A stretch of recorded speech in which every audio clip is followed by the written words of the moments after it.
The Latest in the Gayest podcast is intended for listening by adult members of the LGBTQIA+ community and their allies. Discussions may contain material not suitable for folks under the age of 18. Listener discretion is advised. This week, we discuss a certain psychopathic hottie and her hook on the gays. We also talk about Florida and their foolish Don't Say Gay bill. All this and more this week on The Latest And the Gayest. Oh my gosh. Thank you so much, everyone, for joining us for the inaugural episode of The Latest And the Gayest with your hosts, me, Josh. And Alex. This is honestly insane because we've been working at this for like the past couple of months, and it's kind of crazy to think that like this is it. We're official now. Yeah, it is definitely like nice. We haven't like even posted yet, but it's even just getting to the point to where like we have this whole entire concept like fully fleshed out, and like now we're ready to like actually execute it. Mm-hmm. It's nice that like all those early mornings and late nights of Zoom calls and it's getting us somewhere. And like all the freaking like all this time and energy that we've spent like putting into it, by the time like during this recording, by this time like next week, it's going to be like out into the public, and we're just going to be like really, we're going to be like official. We're going to be official. But we're also like low-key acting like, we're kind of acting like we just went through law school. It honestly, but I don't, but it did take one a of lot us, of energy. One of us did graduate. Okay, wow. This, I'm going to hold that over your head until the day that we both die. That's fine. I mean, one of us probably is more dead than the other, so you're not wrong. You're not wrong. I actually did get a letter from the school saying you owe us money the other day. I was like, damn. Well, yeah. So for those of you who don't know, Josh and I have known each other. We met in college, like most people do during their wild and crazy years, shall I say. I would like to put it out there that those years are not over for me. Your wild and crazy years are not over yet? Absolutely not. No, because like people say the youth is wasted on the young, and I say not on my watch. Oh no. No. Oh, I'm gonna take this time to be foolish. I mean, I'm taking this time to be depressed. But, that's my chosen method here. Different people have different plans for their 20s. Different strokes for different folks, Exactly. It's honestly... It's just, speaking of that, you were talking about that you had like a really poopy week this week. I did have kind of a crappy week this week. Yeah, which, isn't fun thing to have leading up to a big day like this when you're supposed to record the first episode of your podcast. But yeah, it Wednesday in and of itself was just, it was just one of those days where literally from the start, it was just one thing after another. Oh God. And it just all piled up onto like this amalgamation of just crap. And I can't even begin to describe how ready I was to leave and like go home and just drink myself into submission, which... After work, right? Yeah, Mom, if you're listening to this, you didn't hear that. But yeah, no, it was bad. I was fully ready to just like call it quits by like 4 p.m. Wait, what time did you go in? On Wednesdays, you know what? I don't know if I want to announce that here. I don't know, give out my work schedule on a public platform, because I don't want you crazy stalkers coming here and catching me while I'm trying to take my break and peacefully eat my microwaved Panera soup in private while contemplating my life choices. No free meet and greets, sorry. No, you gotta give me you gotta spend at least $20 if you wanna meet my ass. And I do. And I mean, I have $20. You've met my ass before. Have I? I feel like we've probably met each other. We've probably met each other's asses. I mean, I wouldn't be shocked. My nudes are definitely out there. I mean, you're definitely a very eclectic soul. I don't really know what that means, but I think that's a compliment, so thank you. You know what? We're just going to roll with it. And yeah, it's definitely a compliment. Work. Okay. This is, yeah. So Josh and I met. Oh, yeah. In college. Yeah, during our freshman year through an ex. Of mine. Yeah. Yeah, I think what happened is like you guys are friends, and then we became friends, and then I dumped him. And then I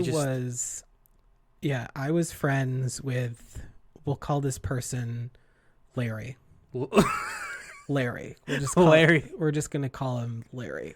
Okay. So Larry, I was friends with Larry, and we were pretty good friends for a little while.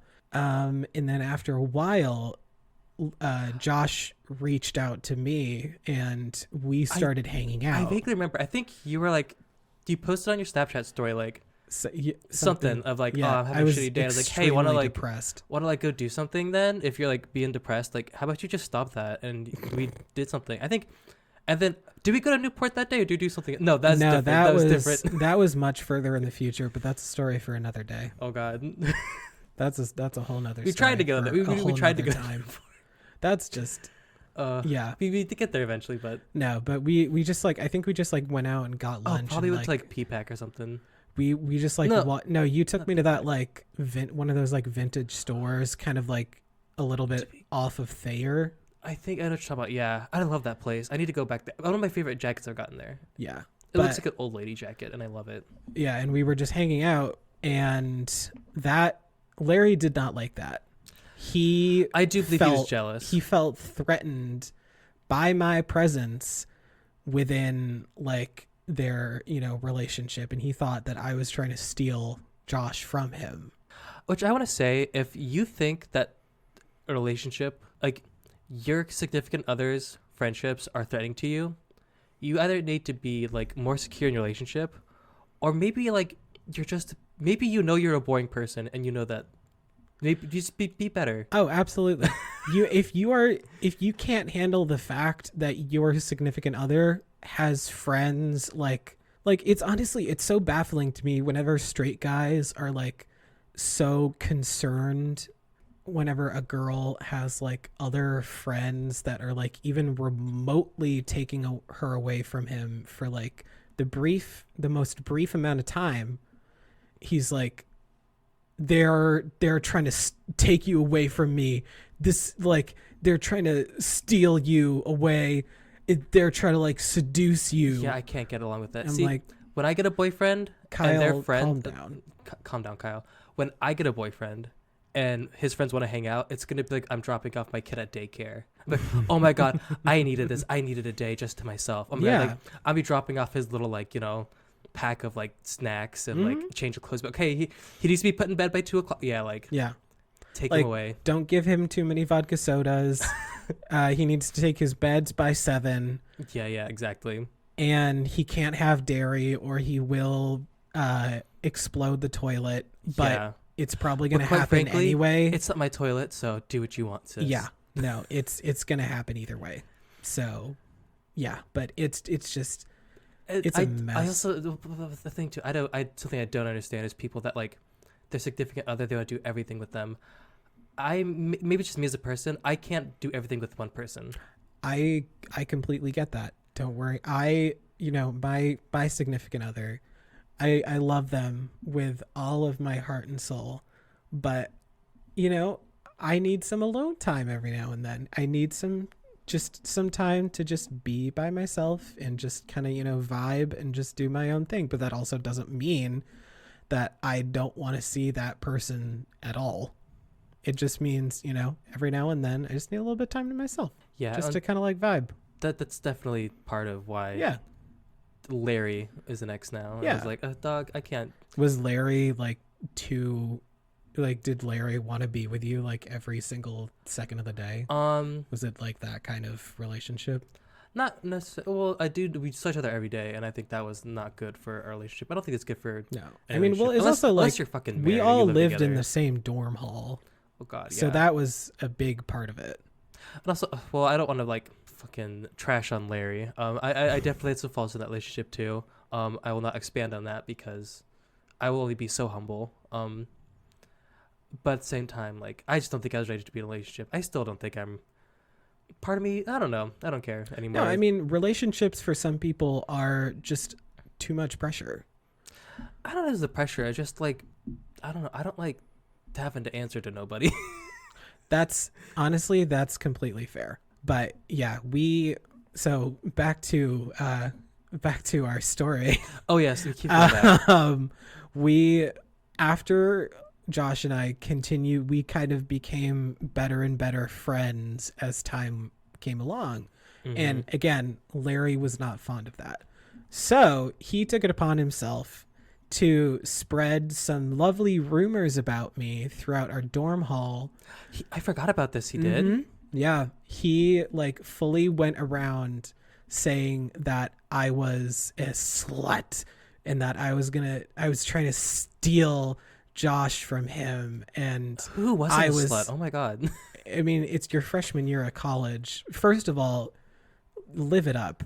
Yeah. Make bad choices. If you're a freshman in college and you're like listening to this, suck that dick. You have my full permission. You have Josh and I's permission to make terrible choices. Yeah, you go into that communal shower and you get your back blown out.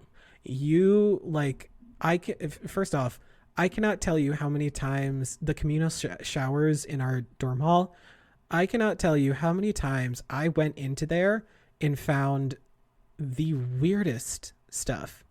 There was one time, and this is kind of just a testament to the school we went to. There was one time I went in and I saw one of the showers had just like a half-eaten loaf of bread just sitting in the shower. Oh my God. Nobody knows what it was doing there. It was just a half-eaten, like those big, like the things they use for the bread bowls at like Panera Bread.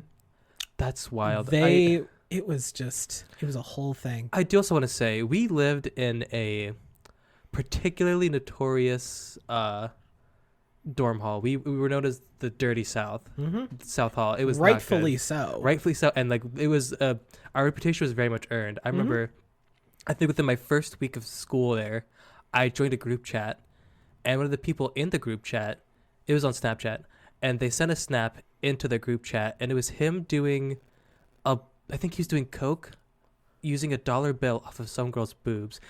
And he was gay, so it was just for the spectacle. People really like first week when they heard make bad decisions in your first year of college, they ran with that.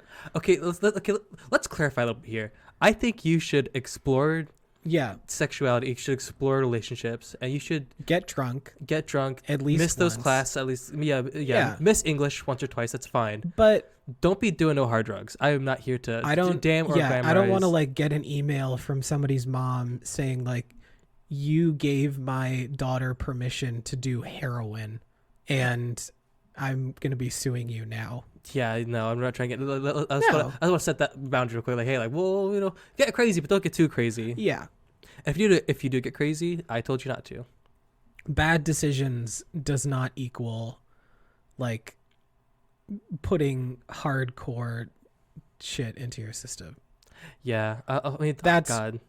Stories for another day. I can't even. Enough about Euphoria. So he was like spreading all these rumors. Oh, yeah. And we eventually just had enough of it, and you guys broke up. We actually broke up twice. I think the first time was because he was being rude to you. Yeah, and then the second time, I remember that like when you guys got back together for that very brief period of time, I was like, please tell me you're joking. No. Please tell me you're kidding. I got so much shit, and I to this day get shit about it. It's a regretful moment. It's a regretful moment. And then from there on out, Larry just turned into a dick. And ever since then, we have been butt buddies and lovers. Lovers. Not literally, though. Inseparable. Let me just clarify that. Yeah. Josh is not my significant other. No. We are just friends who talk way too much about penises. And with that, we'd like to... what's the word? We're going to go take a break. Take a break, but also... Yeah. We're going to go take a break so I can lubricate my throat. Ooh, lubricate.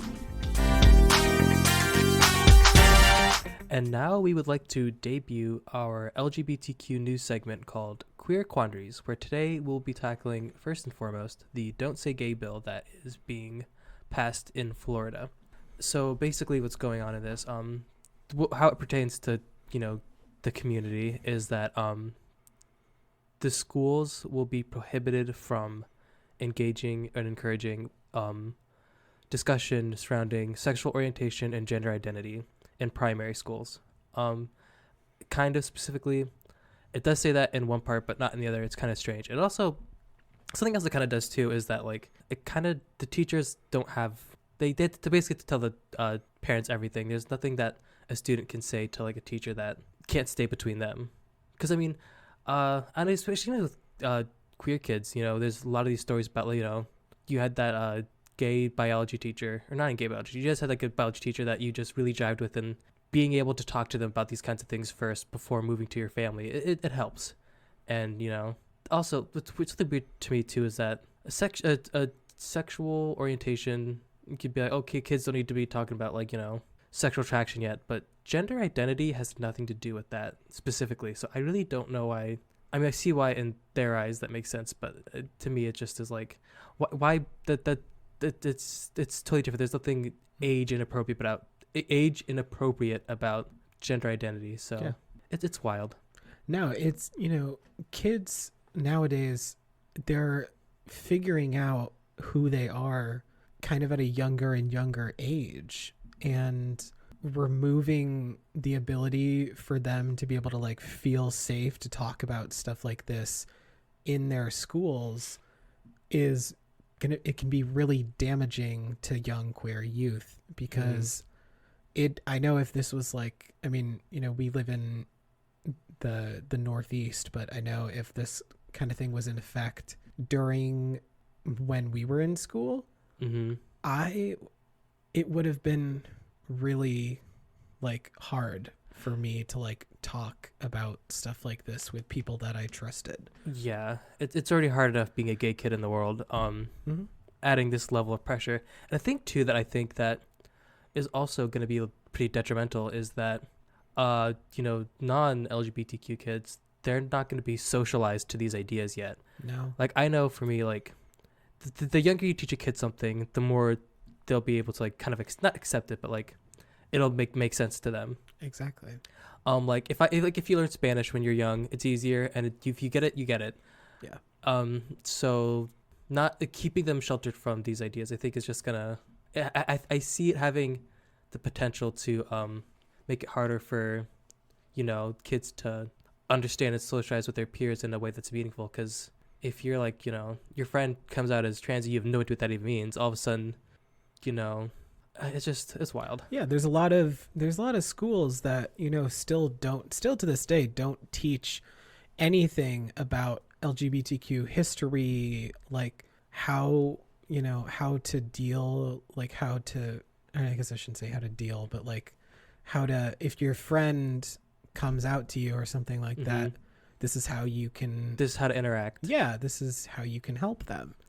And schools don't feel like that's prevalent information. Even just basic LGBTQ plus history, it's kids are going to grow up not knowing how to deal with scenarios like this, and then we're just going to end up with a lot more people of oh, you're gay, just whatever, just don't hit on me. Yeah. Oh god, yeah, that's so annoying. Which that's a topic in and of itself, but yeah, no, but it honestly, it seems insane to me that people think that somehow having an open and honest discussion about things like this is going to be damaging to children. It's strange. And also part of it's also kind of when has not talking about something ever been the correct thing to do? If I have learned anything from therapy, oh wow, which hey, get therapy if you can afford it, and everybody's different, might need it. Yeah. But if I have learned anything from being in therapy, it's talking helps. Talking makes things easier in some instances. It may not be for everybody, But for a lot of people, talking about scenarios and talking about things that are, bothering you can really help someone overcome trauma, can overcome abuse. And it's weird to me that they think if a teacher is, gonna like talk about, hey, so this is like what used to happen to gay people back in the day, that kids are gonna like suddenly magically, like, they're gonna flip a switch and all of a sudden they're gonna be, bisexual liberals with blue hair and nose piercings and doing their tic-tac dances. Mm-hmm. Like, get off your high horse, Paul. Yeah, no, it's not good.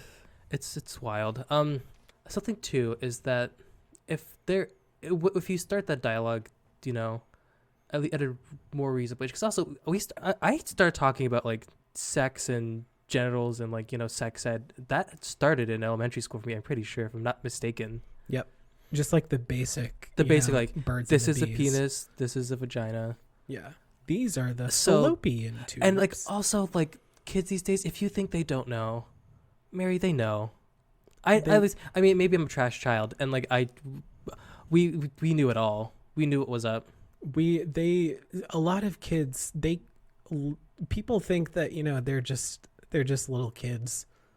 They're not going to figure it out. But some of them, believe it or not, some of them have the capability to put two and two together. Yeah, that's true. They're going to figure it out by themselves, or they just they'll hear from Billy and then they'll just know. Yeah, there's a lot of people who I've known who have said that they learned a lot more about like queer identities and like sex and like other topics that schools may feel a little iffy about through even like television and like social media than through their public school system. And here's what's kind of ironic to me. They're like, it's kind of like, oh, they need to talk correctly, but the issue isn't that, like, for some reason I feel like people that are for this kind of legislation, when it comes to these kinds of topics especially about sex, but also about, gender identity and orientation, their solution is never teach them correctly or teach them yourself and teach them correctly. It's don't teach them at all. They never need to know. Like, I don't know how like that jump in like logic happens. And also think too is that if kids all talk about this at an early age or they're learning about it, it makes those kinds of traumatic things about like, coming out and coming to terms with like your own identity and orientation a bit easier, because you don't have to it takes the burden of explaining yourself to your friends and your peers kind of away from them. If it's and it's like if I could having to come out would be so much easier if people I'd have to explain, so this is what gay is or this is what trans is.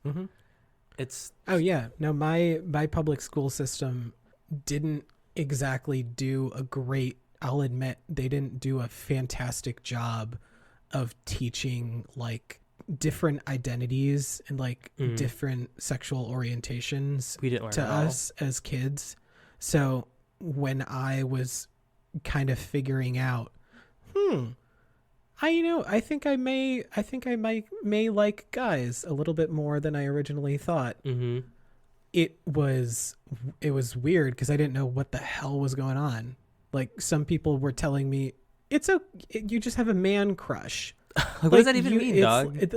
It's okay. You can appreciate a man's beauty without having to feel like all these strange emotions, which part of that is true, but also like it's not, everybody was saying that it was like all these different things when in reality I was gay and I didn't know it. But it's not like the school systems taught me that. Yeah, no. And there's a weird thing that we at least for me growing up, talking about gayness and queerness and like that kind of stuff, it always felt like this alternate reality that's happening outside of myself. So when I came time for me to kind of come to my own and realize that like, hey, you're gay, it just felt unreal. Does that make sense? Yeah. Because you kind of come out to yourself first and you're like, oh shit, like that's happening to me. Like, it's kind of like you got that positive COVID test. Might be gay. Yeah. Yeah. And speaking of gay, yeah. And better news, talk about representation, that kind of stuff. Yeah. As we all know, the Beijing Winter Olympics are officially underway. And one of the things that has been very exciting is the recent increase in representation for LGBTQ plus athletes competing in certain events. We got some limp wrists in those sports. Hell to the yeah. So I would like to send a little congratulations to all of our LGBTQ plus athletes competing in this year's Winter Olympic Games. First up, we have curler. Yes, he's a curler. Curling is so fun. It makes no sense. Curling is so fun. I'm sorry. Bruce Moet, I believe, is how you pronounce his name. Good for him. Bruce Mott said he found his athletic success after he came out to a psychologist about 8 years ago, and he will be playing for Team Britain, the Brits. The Brits, okay. Next, we have Russia's snowboarder Bel Brokhoff. I'm probably pronouncing that wrong. Snowboarder Bel Brokhoff, who came out publicly as gay in 2013 and competed in Sochi 2014 as part of a protest against Russia's anti-LGBTQ plus laws. And she will represent, actually, I'm incorrect. She's going to be representing Australia in Beijing this year. Lovely. Love that. Next is figure skater Eric Radford of Team Canada. First figure skater to publicly come out while competing, will again be competing with his partner Vanessa James. Next is another figure skater / ice dancer representing the France team is Gilliam Serzun. I am probably pronouncing that wrong, and I'm going to move on. But I wish you all the best of luck, and I'm rooting for you. Yep. Next, my heart and soul, the Tell man us. who I have so much love for, Mr. Gus Kenworthy. Oh, yeah. 2-time Olympic silver medal winning freestyle skier Gus Kenworthy, who made history when he kissed his then partner Matthew Wilkes following a run in the Olympics at 2018. He will be representing Team US, and he will be his in what he says will be his swan song as an Olympian. I don't know what that means, but good for him. I'm just kind of happy that we finally have some representation in bigger athletic events. Sports is definitely an area we've been lacking in, yeah. And Gus Kenworthy, I just love Gus Kenworthy. So yeah, of course. Any excuse I get to talk about Gus Kenworthy, I'll take it. Yes. But and to reiterate, if it's not gold, Gus, that's a flop. It's entering our flop era. Yeah, You will be entering your flop era. But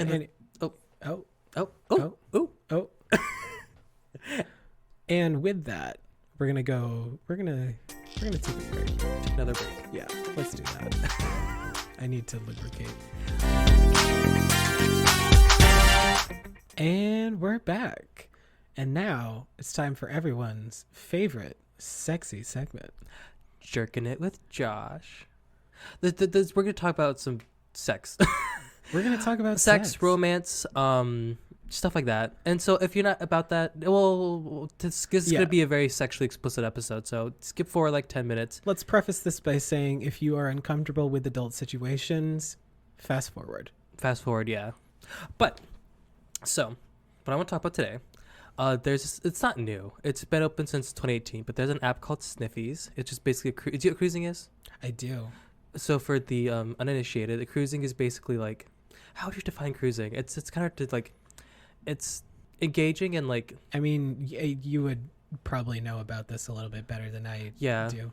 It's basically like engaging in like mostly public sex with usually gay people, and yeah, just public. It's the easy way to talk about it is public gay sex, but there's more of a history about it because there used to be a whole like ritual about like trying to like, yeah. But besides the point, it doesn't have to be public. There's people can do it in their homes, But basically it's an app where you lead. I think the grabbing thing about this really is you lead with the nudes and you lead with like the kinks, because it's very specific. Like it's an app for sex. It's an app like you could say that like, oh, Grindr's for sex, but like people be on Grindr for like that. But there's me and my significant other met through Grindr. Hey, yeah, that's pretty cool. I haven't met anyone of consequence through Grindr. A good 90% of people who are on that app know that you gotta wade through a pretty large amount of trash before you even find like that 1% of decent human beings. Oh yeah, a lot of the people on Grindr are wild. Just old men looking to have an affair with some twink who kind of just became of age. Oh yeah, it's like, hey, like you go to my daughter's high school. Would you like to have sex in my wife's minivan? Yeah, and the answer is yes. Porsche yes, I Cayenne. Would. Oh my god. Yeah. But Sniffies though, because think about Grindr, you can take booty pics and put them on your profile. However, on Sniffies, it's all nudes. You can be all nudes, can be no nudes. And one thing I do take umbrage with is that the incognito default picture is like this muscly white torso. And I'm like, dog, that's not me. I do not associate with her. Just like a muscly, like abs, like white dude, big pecs. Yeah, it's like there's no face, but like whatever. So I'm assuming that's like the version of the faceless Grindr profile. Yeah. Okay. It's just it's like a blue filter on it. It's just like this. Yeah. Well, gotcha. But that's one issue I have. But you get really into detail with like your profile because you can list off all your kinks, all your which. Is there a difference between a kink and a fetish? The app says so because there's two separate things for it. Kinks and I actually don't know. Just off of pure conjecture alone, I think kink is more specific and fetish is more broad. That's true. Because some people can have like a foot fetish. Because I know, like foot fetish, but like a toe fucking kink. Yeah, that's okay. That's or like I'm just trying to stay on the topic of feet. That's feet, man. But I was gonna say, but the thing too about the I mean, I cannot like stress enough, like the profile pictures are wild. They could be literally pictures and videos of you like having full blown sex. Oh my goodness, there's this guy who had a picture of himself in his car and his face just covered, just like with a load. At the load, it's just on there, all over his face. It's like his profile picture with a little peace sign up going illy. So just like to question, are you a part of this community? So I have a anonymous profile. Okay. And I have not engaged in any interactions with this yet. I'm thinking about it. Okay. But from what it seems to be a pretty. Here's the thing too. It's a pretty open community because there's like a group chat with everyone in your area. You could be like, hey, I'm at Terminal B in the bathroom in the handicap stall. I'm at the Cinnabon broom closet waiting for someone to just destroy me. I'm at the Sbarro in line. You could go to. I'm right next to the breadsticks. You can just go to town. I'm currently hiding in the Auntie Anne's pretzels. How do they like the steamer? Steam the pretzels. Literally, just inside the pretzel steamer. waiting for someone's pretzel waiting for someone's pretzel to steam me. I got a pretzel in my. If you decide to show up, I'll buy you a free pretzel dog. Those pretzel dogs fuck me up. They're so good. Auntie Anne's. Shout out to Auntie Anne's pretzels. Sponsored. Oh, I wish. If only. If Auntie Anne's pretzels, if you hear this and you feel like sponsoring a podcast that talks a little bit too much about penises, hot dogs are very phallic. Send some pretzels our way. Honestly. And we'll plug you till the end of time. Honestly. Anyways. I don't even know where to go from there. It's actually interesting too that like your COVID test, like not test, but like vaccination status is also a thing to like fill out on your profile. Yeah. Isn't that a thing is I'm not on Grindr currently, but like, isn't that like a thing on Grindr now? I think, like, is it? I don't know. I know that like your HIV status, and I am not on Grindr anymore. I actually deleted it yesterday. Because you know what? Good for you. Good for you. I got rid of it. I'm all about the sniffies now. I'm proud of you. I want that Annie Ann's pretzel. It's honestly all about the pretzel dog. It's all about that pretzel dog. Oh. I'm gonna invent it like a new position called the pretzel dog. That sounds painful. You're gonna end up with like a fractured vertebrae. Oh, you have to have your feet behind your back. Yeah, it's gonna. I am not that flexible. Me neither. No. I'm at an impasse with my life right now because I'm at a point where I don't want to be like sending like casual news to people. Just like starting off with a dick pic. But also, I part of me is like so in love with the idea of being promiscuous. But part of me right now is having a little bit. I think, honestly, I'm gonna get vulnerable on the pod. There was soft and vulnerable. There was a guy that I was talking to, and I kind of thought I was gonna go somewhere, and then he kind of stopped talking to me, and I'm kind of like, well, now I'm not gay anymore. I'm done. You're telling me that a gay person on an anonymous app ghosted you? No. It was wow. It wasn't like that. I'm shocked. Because we were kind of like fuck buddies for a little bit. Okay. And then he was like, hey, I want to like, take things to try to take this to like a serious place. Like, yeah, I would actually really like that. I really like this guy. Yeah. And he after he said that, it never came to pass. He stopped talking to me regularly, and I never went back over to his place. And so I think I need to get over that damage, and then I'll be back to hoeing out. It just take like a brief sabbatical. Yes. Go pretzel dog someone and then come back. Oh wait, no. Are you taking a sabbatical from like sexual like oh my god. I am taking a break from sexual escapades at the moment. That's a fun word. Yes, I like saying words. So do I. That's why we have a podcast. I'm sorry, that was so fucking stupid. Anyways, I'm taking a break from promiscuity, but give me a week or two, and if you are in the Alston Brighton area, my hole will be on sniffies. I will be at the Twin Donuts across the street from that Walgreens, and I'll be waiting for you. This is a brave move that you're making. Yeah, it is, but life is about taking risks. And you know what, ladies, gentlemen, and those who chose not to identify, this man is open for business. In a week or two. I need to heal. That's true. To heal. Okay. Get some nice aloe vera first. Can you use aloe vera as lube? I mean, you can use it for sunburns. We're gonna take a break, and I'm gonna Google that.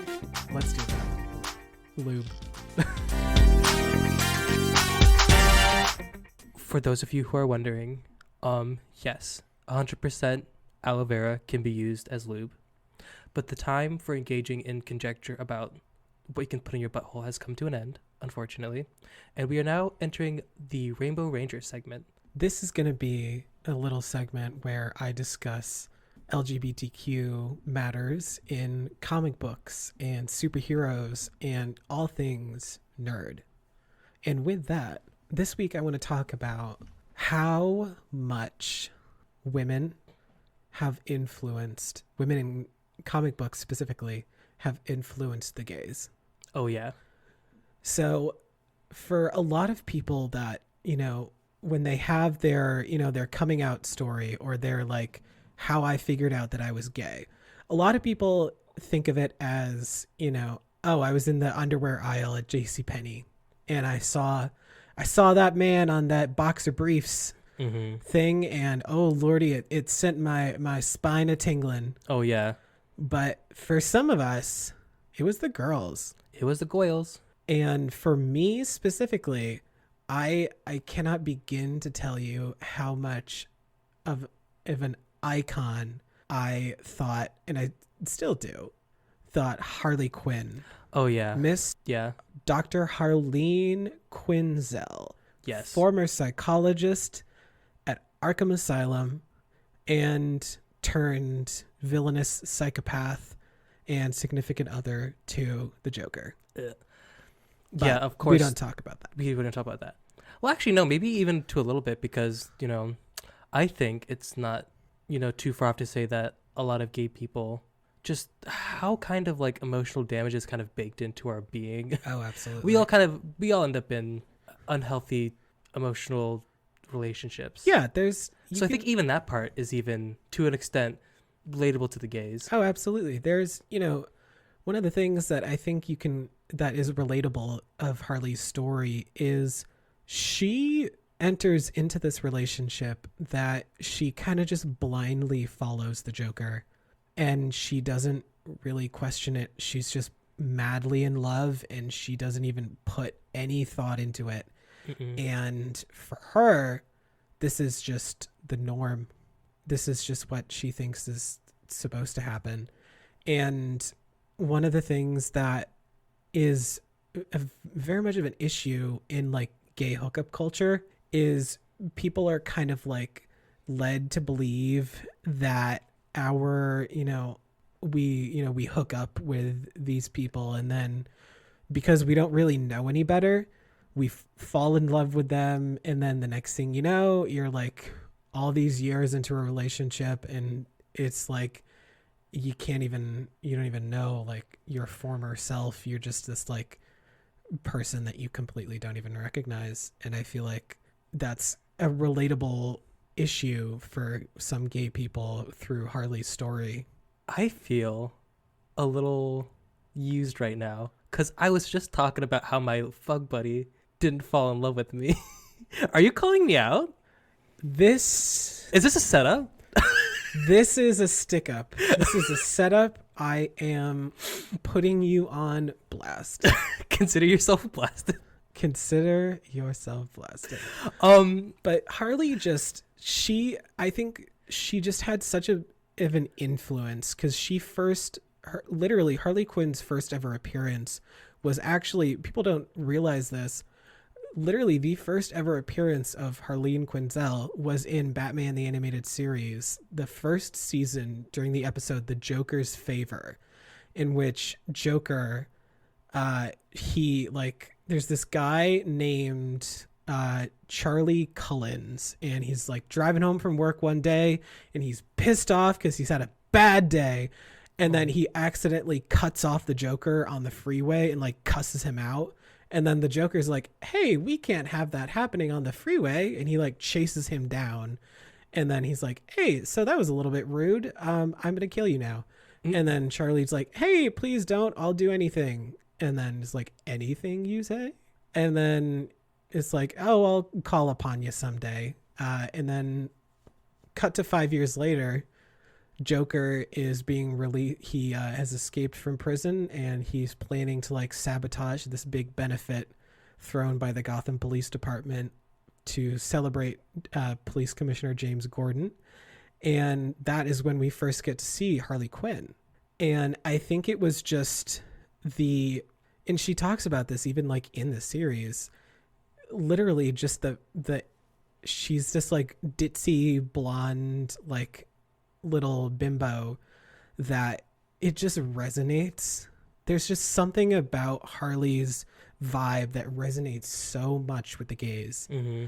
And also she's bisexual. Mm-hmm. So that adds like a whole nother layer to it, because that was confirmed for us during the Birds of Prey movie, when in the beginning of the Birds of Prey movie that was released, I believe in I want to say 2018 or 2019, somewhere around there. There's the beginning of the segment. Harley talks about some of her past love experiences, and you can see like a guy and a girl. Mm-hmm. Doesn't she also have a relationship with Poison Ivy? Yes. There's a whole series that goes on in the comics between Harley and Ivy. And they are there's actually a legitimate TV series on HBO Max, mm-hmm. just called Harley Quinn. Oh yeah, starring what's the girl who plays Penny on The Big Bang Theory? Oh, I have no idea. Kaylee Kiyoko. Okay. She voices Harley Quinn, and it's kind of has to build up to it, but eventually it gets to a point where they actually are in a confirmed relationship. So not only does she like help you in your gay awakening just by being that bitch, she's also just gay. She's like one of us. She's a bi icon, and I stand that so much. But aside from Harley, there are so many other like female influences that the gays have had through comics and TV. One specifically that was one of my favorites, Starfire from the Teen Titans. Oh yeah. She was she radiated so much confidence.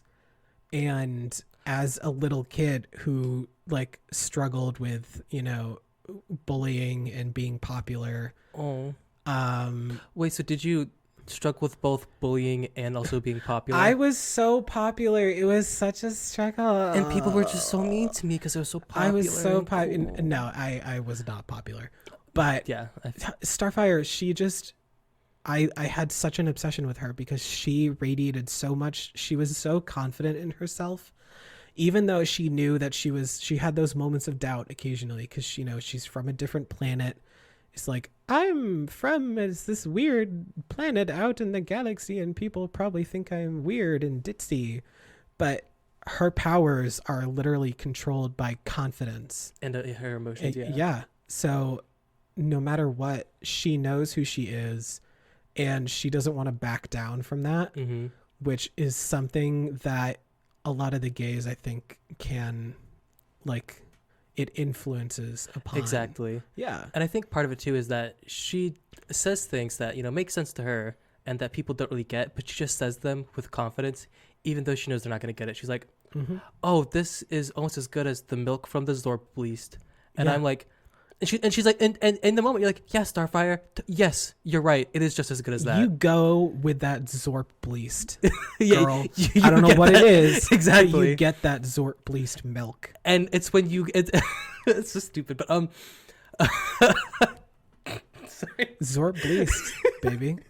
But hearing someone else say it's so stupid. But, like, yeah, you just, having people not really understand you and seeing her not being understood but still confident, yeah, I get it. That's why I think that's why she radiates so much, and that's why I love the girls. That's why we love the girls. Also, they're both DC, so Marvel, step it up. I mean, Marvel has stepped up their pussy, and I'll get into that in another episode. But DC raised me. I do think DC still continues to do so. I guess DC kind of does better with their female characters. At least they're more iconic.